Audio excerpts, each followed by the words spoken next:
ายดีสบายดีโอ้เสียงเวียงจันทน์เนาะและยูนี่ก็เป็นสถานีพักผ่อนสำหรับพนักงานของกลุ่มบริษัททั้งรถไฟสบจินยูนี่เขียนว่าทั้งรถไฟของประชาชนเป็นหับใส่ประชาชนเขียนภาษาจีนเนาะ人民铁路为人民ทั้งรถไฟของประชาชนเป็นหับใส่ประชาชนต่อไปติดตามส่งแผงเข้าไปยามพนักงานทั้งหลายที่จะหับใส่ยกถึงรถไฟเหลาจีนพวกเพิ่นเดี๋ยวนี้กำลังเฮ็ดอย่างอยู่ติดตามส่งแผงเข้าไปเบิ่งเลยว้าวนำมาเลยมีรายการพอเห็นได้เนาะตอนนี้พนักงานของกลุ่มบริษัททั้งรถไฟสบจินพวกนางกำลังซ่อมการฟ้อนแบบเล้าการฟ้อนแบบเล้าเพื่อหับใส่ผู้โดยสารในเวลาทั้งรถไฟเล้าจินได้เปิดน้ำใส่อย่างเป็นทางการและเวลาขบวนรถไฟเล้าจินขบวนทมิตรเลี้ยนไปสู่ทิศใต้นางชื่อเนี่ยสบายดี สบายดีโอ้เสียงเวียงจันทน์เนาะเสียงภาษาลาวม่วนหลายน้องเฮียนภาษาลาวอยู่ไสสบายดีน้องเฮียนอยู่ภาษาลาวอยู่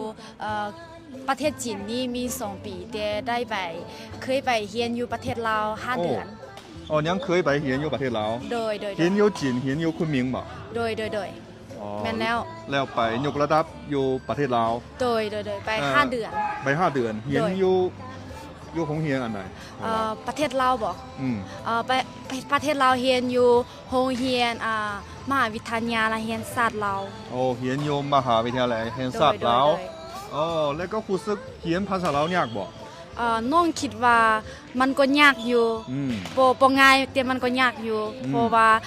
มีคำศัพท์หลายๆต้องจื้อต้องเว้าโดยมีแต่มันจุดยากอยู่บนที่ว่าต้องจื้อคำศัพท์หลายแล้วยังมีวัฒนธรรมหรือเศรษฐกิจนี่ต้องไปฮู้ไปเรียนแล้วจึงฮู้แม่นแล้ว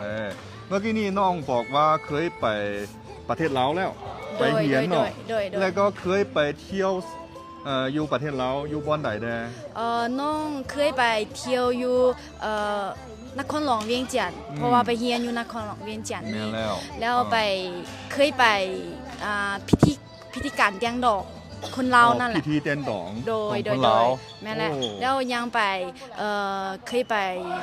ทัดบุญทัดหลวงบุญทัดหลวงโดยแม่นแหละแม่นดอกม่วนบ่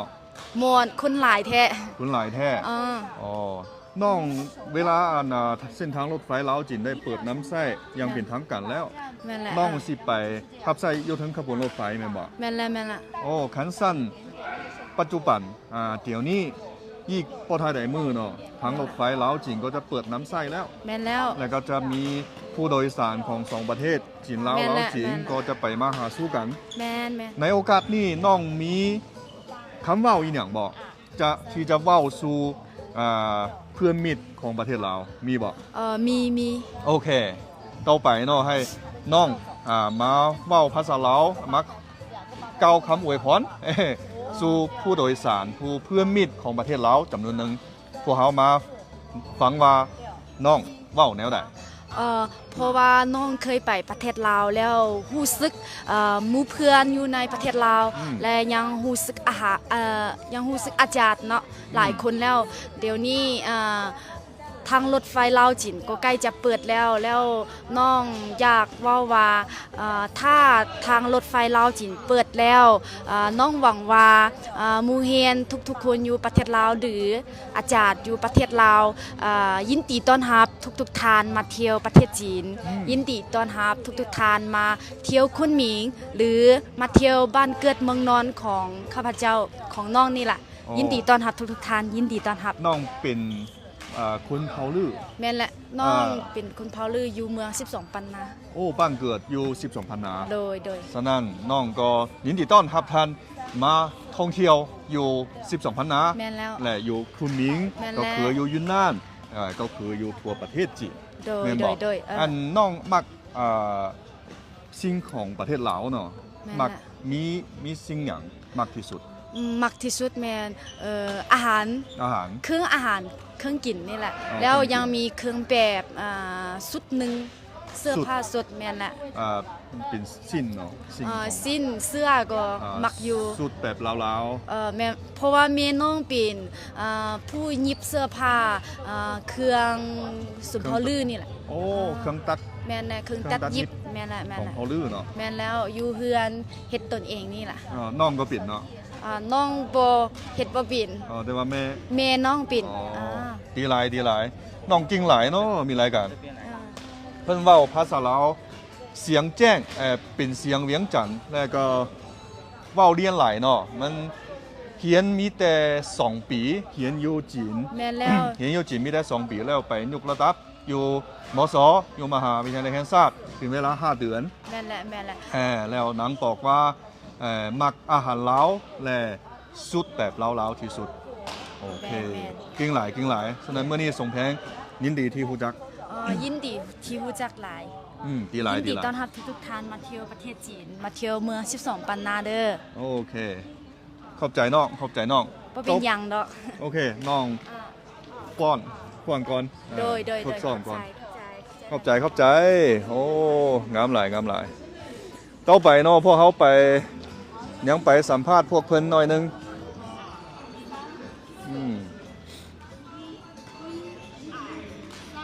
โอ้งามหลาย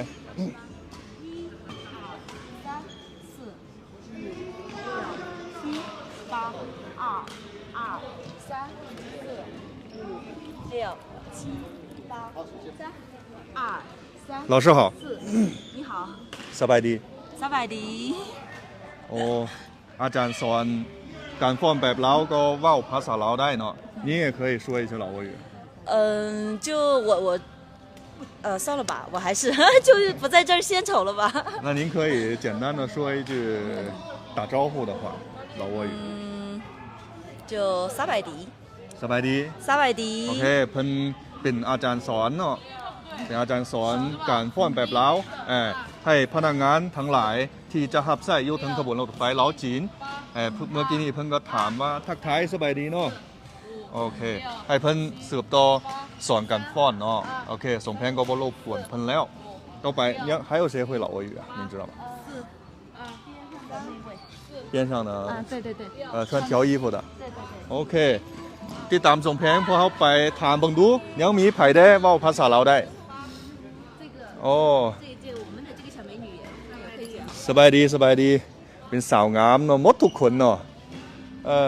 น้องเรียนภาษาเราอยู่ไส น้องเฮียนภาษาเราอยู่เฮนซ่าลงหา